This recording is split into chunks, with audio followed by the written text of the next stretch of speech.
میرے نبی پاک صلی اللہ تعالی علیہ وسلم نے فرمایا ہر چیز اپنے رب سے مانگ، ہر چیز مانگ، ہر چیز مانگ۔ یا رسول اللہ کیا کچھ؟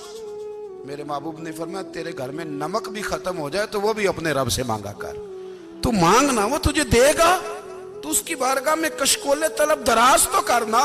اور ترمذی شریف میں عجیب لفظ ہیں، رسول کائنات نے فرمایا، رب کریم فرماتے ہیں جب میرا بندہ ہاتھ اٹھاتا ہے نا تو مجھے حیا آتی ہے کہ میں خالی کیسے لوٹا دوں اس کے۔ اتنے بڑے بادشاہ کی بارگاہ میں، او بھائی لوگوں سے عزتیں تلاش کرتے ہو تو وہ کیا تمہیں عزت دیں گے؟ وہ تو کل اچھا کہتے ہیں پرسوں برا کہنے لگ جاتے ہیں۔ لوگوں کے سامنے گڈ بک میں آنا چاہو گے تو وہ تو سویرے تمہارے بارے میں کچھ کہیں گے، شام کچھ اور کہیں گے۔ اپنی روحانی زندگی آباد کریں، اپنے مسلح کو وقت دیں، اور دنیا سے چھپ کر اس موبائل کو بند کر کے اور اپنے آپ سے بھی چھپ کے اور تنہا ہو کے چھپا کے سارا کچھ اپنے آنسو اپنے رب کی بارگاہ میں پیش کریں، اس کے حضور حاضری دیں۔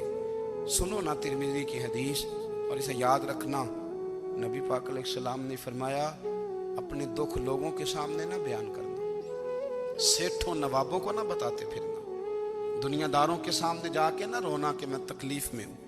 فرمایا اگر دنیا داروں کو دکھ بتاؤ گے رب تمہیں کبھی غنی نہیں کرے گا۔ اور لوگ ہیں کہ الٹا مذاق اڑائیں گے۔ آپ کی جس سے بڑی پکی یاری ہے نا، پکی، وہ تب تک پکی ہے جب تک آپ نے 50,000 مانگا نہیں، اور جس وقت آپ نے کہہ دیا کہ میں مجبور ہوں میری مدد کر تو پھر ختم ہو گئی دوستی۔ لوگوں کی تعلقات آپ کے ساتھ تب تک ہیں جب تک آپ ان سے کوئی ضرورت وابستہ نہیں کرتے۔ کریم محبوب فرمانے لگے بندوں کے سامنے دکھ نہ بیان کرنا، اللہ تجھے کبھی غنی نہیں کرے گا۔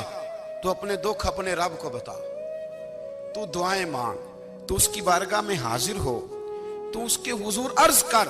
فرمایا اپنے دکھ اپنے رب کو بتا، وہ جلدی کرے یا دیر سے کرے تجھے ساری دنیا سے بے نیاز کر دے گا، تجھے کسی کا محتاج نہیں رہے